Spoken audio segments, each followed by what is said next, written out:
Throw their things onto the sidewalk. The landlord's furious voice echoed through the apartment hallway. Two maintenance workers froze. Every neighbor opened their doors. A little girl burst into tears. Standing in the middle of the hallway was Maya Johnson, a 34-year-old black single mother. She tightly held her 8-year-old daughter Zoe. Cardboard boxes surrounded them. Family photos, school books, a small stuffed teddy bear, everything they owned. Landlord Victor Collins pointed toward apartment 4B. "I've waited long enough. You missed the deadline. You're out. Right now," Zoe cried. "Mom, where are we going?" Maya gently wiped her daughter's tears. "It's okay, sweetheart. We'll be all right." Victor laughed sarcastically. "Not in my building." Several neighbors quietly recorded the confrontation. An elderly woman stepped into the hallway. "Mr. Collins, they only asked for one more day." Victor snapped back. "This is private property. My decision is final." Maya calmly looked at him. "I asked for 24 hours. That's all." Victor shook his head. "You should have planned better." Then he grabbed one of the moving boxes himself and threw it onto the sidewalk. Glass shattered inside. The hallway fell silent. Maya never raised her voice. She simply looked at the broken box, then back at Victor. "You'll regret doing that." Victor smirked. "Is that a threat?" Maya answered quietly. "No, it's a fact." The Maple Heights Apartments had always been known as one of the nicest buildings in the neighborhood. Families lived there. Teachers, nurses, retired veterans. Everyone knew everyone. And everyone knew Maya. For 6 years, she had never missed a rent payment. She volunteered at community events, helped elderly neighbors carry groceries, tutored children after school. Whenever someone needed help, Maya was there. Which made today's eviction feel completely wrong. The previous week, Maya's bank had temporarily frozen several large financial transfers. Not because she was in debt, but because multiple commercial property transactions were being finalized. She had explained everything. She even showed Victor the official documents. "The money will clear tomorrow. I only need 1 day." Victor never looked at the paperwork. "I don't care. If the rent isn't here today, you leave today." Victor wanted everyone to watch. He intentionally chose the busiest time of day. Parents were returning from work. Children were playing outside. Delivery drivers arrived with packages. Victor folded his arms. "Everyone should know. This is what happens when people don't pay rent." The hallway became painfully quiet. Maya's daughter lowered her head. She could feel every pair of eyes on them. An elderly tenant whispered, "This isn't right." Another neighbor quietly said, "She's always helped everyone." Victor ignored them. He pulled the apartment keys from Maya's hand. "You're finished here." Outside, a small moving truck waited beside the curb. Rain clouds slowly gathered overhead. Maintenance workers reluctantly carried more boxes outside. One worker quietly apologized. "I'm sorry, Miss Johnson. We were told we had no choice." Maya smiled gently. "I know. You're just doing your job." She turned toward the building one last time. For just a second, her eyes rested on the apartment windows, almost as if she was saying goodbye or waiting for something. Inside Victor's pocket, his cell phone vibrated. He glanced at the screen. Unknown number. He declined the call. A few seconds later, it rang again. He declined it once more. Then again. And again. 5 missed calls. Victor rolled his eyes. Can't people take a hint? He slipped the phone back into his pocket, completely unaware that every ignored call was bringing him closer to the biggest mistake of his career. Rain finally began to fall. Neighbors stood quietly beneath the apartment balconies. Some held umbrellas. Others simply watched in disbelief. The last cardboard box was carried outside. Zoe hugged her teddy bear tightly. "Mom, did we lose our home?" Maya knelt beside her. She smiled despite the tears in her own eyes. No, sweetheart. A home isn't just a building. It's wherever we're together. Several neighbors wiped away tears. Even one of the maintenance workers looked away. He couldn't watch anymore. Victor wasn't satisfied. He walked toward apartment 4B. He unlocked the front door, then loudly announced, "Maintenance. Change every lock." Immediately, one employee hesitated. "Mr. Collins, they're still standing right here."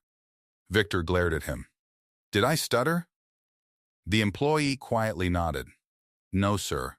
The sound of a power drill echoed through the hallway.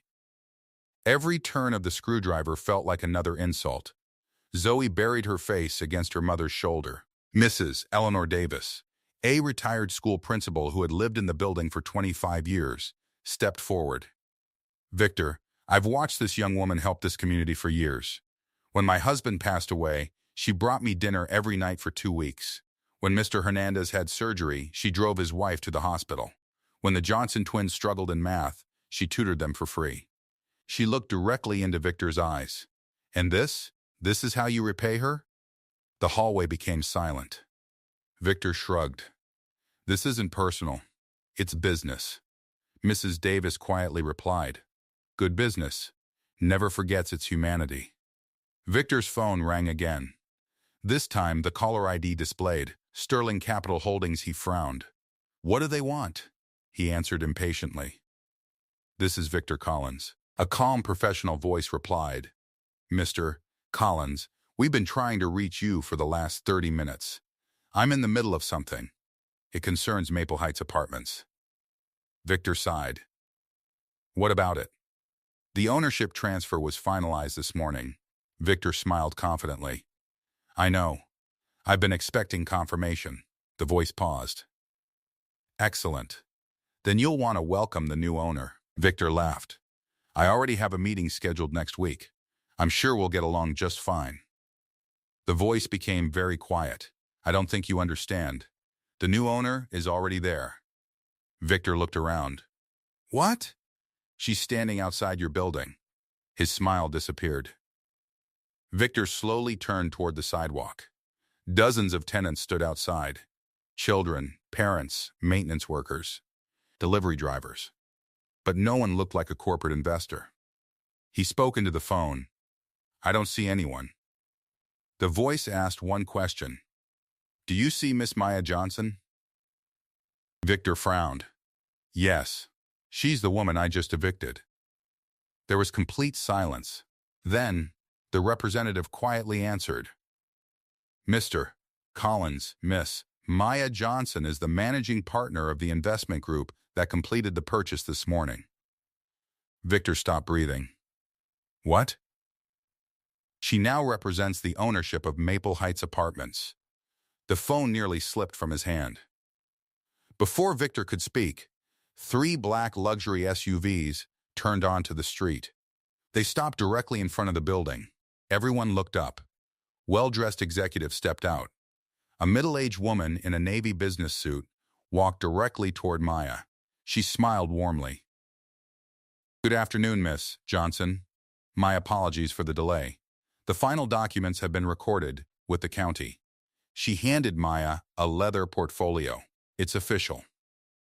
You are now the owner." Every person standing outside froze. Victor stared at Maya. His face lost all color. The woman he had humiliated, the woman he had forced onto the sidewalk in front of the entire neighborhood, now legally owned the very building he managed. And everyone watching realized the story had just taken a turn no one saw coming. No one moved. No one spoke. The entire courtyard stood frozen. Victor Collins stared at Maya as if he had seen a ghost. The leather portfolio remained in Maya's hands. The executive smiled. "Congratulations, Miss Johnson. The transfer has been officially recorded. You now have full ownership authority over Maple Heights Apartments." The neighbors looked at one another. Someone whispered, "She owns the building?" Another quietly replied, "I thought she was being evicted." Victor shook his head. "This has to be some kind of joke. I've managed this property for 12 years. I would have known if it was being sold. The executive calmly answered, the negotiations were handled through Sterling Capital Holdings. The ownership group chose to keep the transaction confidential until closing. Victor swallowed hard. He looked at Maya. You're the buyer? Maya nodded gently. Yes, one of the neighbors finally asked, but why were you living here? Maya smiled. Because this was my home. She looked around the courtyard. I grew up in this neighborhood. My mother raised me in this very building. When she passed away, I promised myself something. One day, I'd come back and make this a place where families could truly feel secure. Several older residents began wiping away tears. They remembered Maya as a little girl running through those same hallways. Years earlier, Maya had started a small property management company. She believed affordable housing didn't have to mean neglected housing. She worked day and night, bought one small duplex, then another. Eventually, investors noticed her success. Together, they formed an investment group dedicated to restoring family apartment communities. When Maple Heights quietly went up for sale, there was only one property Maya wanted, the place she had always called home. The executive opened the leather portfolio. Inside were the finalized ownership documents. She handed one copy to Victor. You'll notice the effective time.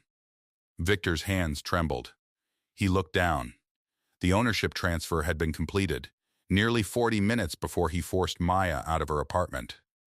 His face turned pale. He had tried to evict the new owner. Little Zoe looked up at her mother. Mom, does this mean we can go home? The courtyard became completely quiet. Maya smiled softly. Yes, sweetheart, we're going home. Zoe wrapped her arms around her mother. The neighbors smiled through their tears. Several people quietly applauded. Victor slowly walked toward Maya. His confident voice was gone. I didn't know. Maya looked at him calmly. No, you didn't. Victor lowered his head. I should have listened. I should have treated you with dignity. Instead, I chose power. Maya didn't answer immediately. She simply looked around at the frightened tenants. Many of them avoided eye contact, almost as if they had lived with that same fear for years. At that moment, Maya realized this story was never just about her. It was about everyone who had ever felt powerless inside their own home. She closed the portfolio, looked back at Victor, and quietly said, Let's go inside. There are some things we need to discuss. Victor nodded silently. For the first time in 12 years, he wasn't walking into the building as the man in charge. He was walking in to answer to its new owner. For the second time that afternoon, Maya walked through the front entrance of Maple Heights Apartments. Only this time, no one stopped her. Every tenant stepped aside with quiet respect. The same hallway where her belongings had been carried out now felt completely different. Victor walked several steps behind her. His shoulders were slumped. His confidence had vanished. The small leasing office had always felt intimidating to the tenants. Today, it was silent. Maya slowly placed the leather portfolio on Victor's desk.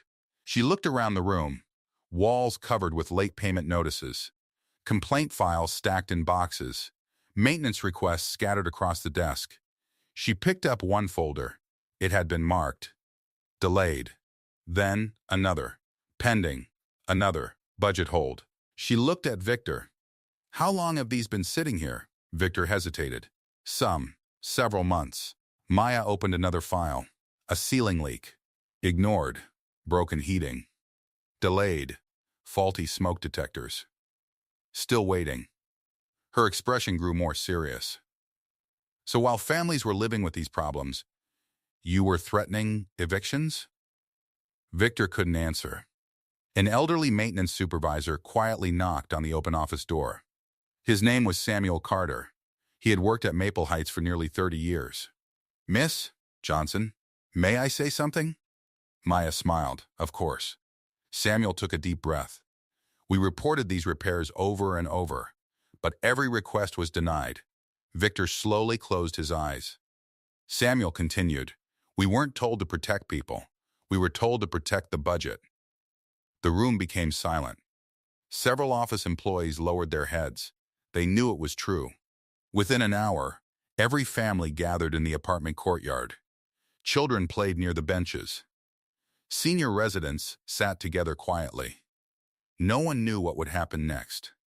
Maya stepped onto the small brick platform beside the community garden. She looked at the people she had known for years. I didn't buy this building to collect rent. I bought it to rebuild a community. The crowd listened closely. She continued, starting today, no family will ever be publicly humiliated over financial hardship. If someone needs help, they'll be treated with respect. Applause echoed across the courtyard. Some tenants cried openly. Victor slowly stepped forward. For the first time, he addressed every tenant. I owe all of you an apology. I managed this property like numbers mattered more than people. I was wrong. He turned toward Maya. And I owe you the biggest apology of all. I embarrassed you. I embarrassed your daughter. And I forgot that every lease represents a family's home. The courtyard remained silent. No one interrupted him. Everyone could hear the sincerity in his voice. Victor lowered his head. I'll pack my office. I understand if you want me gone. Several employees looked at Maya. They expected her to fire him immediately. Instead, she asked one question. Do you truly want to change? Victor looked up. More than anything. Maya nodded. Then you'll no longer be the property manager. Victor quietly accepted the decision. But, she continued, I've seen how organized you are, and I believe people can learn from their mistakes. I want to offer you a different position. Victor looked confused. What position? Community Relations Director. You'll spend every day meeting with tenants, listening before making decisions, and making sure no family ever feels powerless again. Victor's eyes filled with tears. You'd still give me another chance? Maya smiled gently. A second chance isn't something you receive. It's something you earn. Victor nodded. I won't waste it. That evening, the maintenance team began repairing the oldest apartments first. Plumbers fixed long-neglected leaks. Electricians replaced faulty wiring. Painters refreshed damaged hallways. Landscapers cleaned the playground. Children laughed outside again. For the first time in years, the residents didn't just live at Maple Heights. They believed in it. As Maya looked around the courtyard, she realized her dream wasn't simply to own the building. It was to make sure every family inside it felt safe, respected, and truly at home. Maple Heights apartments looked completely transformed. Fresh landscaping surrounded every building. The playground had been rebuilt. Hallways were freshly painted. New security cameras and brighter lighting made families feel safe. The broken benches had been replaced. The old community center buzzed with activity. Children laughed outside. Neighbors gathered for weekend cookouts. For the first time in years, Maple Heights didn't just look different. It felt different. On a warm Saturday afternoon, residents gathered in the courtyard for the grand reopening celebration. A banner stretched across the entrance, Welcome Home, Maple Heights. Local musicians played soft jazz. Children enjoyed face painting. Food trucks lined the parking lot. Laughter echoed through the community. Maya stood on a small stage beside her daughter Zoe. She looked across the crowd. 6 months earlier, those same people had watched her belongings being thrown onto the sidewalk. Today, they stood together as one community. Maya smiled warmly. When I was a little girl, my mother used to tell me, a home isn't measured by its walls. It's measured by the people who stand beside you when life gets hard. She paused as the crowd listened. I bought this building because I loved it, but I stayed because I love all of you. This community deserved better, and together, we made it better. Thunderous applause filled the courtyard. Several longtime residents wiped away tears. Victor stepped onto the stage. He looked nothing like the man from 6 months earlier. Instead of speaking with authority, he spoke with humility. I spent years believing my job was protecting a building. I finally realized My real job is protecting the people inside it. He turned toward Maya. Thank you for giving me the opportunity to become a better person. The crowd applauded, not because they had forgotten what happened, but because they had seen genuine change. Just as the celebration continued, a young father rushed toward the office. My apartment ceiling is leaking. Several residents turned toward Maya. Without hesitation, she smiled. Let's go. Victor immediately grabbed a maintenance radio. Samuel, emergency repair team to Building C. Within minutes, maintenance workers arrived. The leak was repaired before it caused serious damage.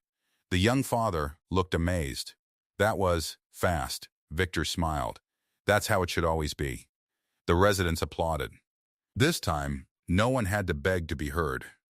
As the celebration came to an end, Maya called Zoe to the stage. She held up a beautifully polished brass key. This was the key to apartment 4B, the apartment where my mother raised me. She looked at her daughter. It reminds us that no matter how successful we become, we should never forget where we came from. She handed the key to Zoe.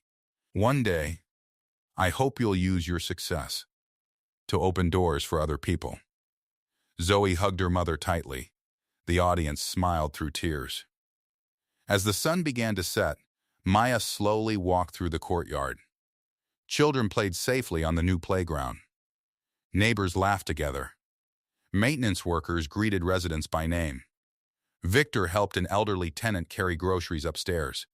Samuel inspected the newly repaired buildings with pride. Maya looked around. Months earlier, she had been forced to leave carrying cardboard boxes. Now, she wasn't remembered as the woman who had been evicted. She was remembered as the woman who gave an entire community hope. She smiled, not because she owned the building, but because everyone inside it finally felt at home. Never judge someone's worth by the position they're in today. You never know what tomorrow may bring. True leadership isn't about power. It's about serving others with fairness, compassion, and respect. Because a building is made of concrete, but a community is built with kindness. If you believe every family deserves to be treated with dignity and respect, comment one word below, home. We'll see you in the next story.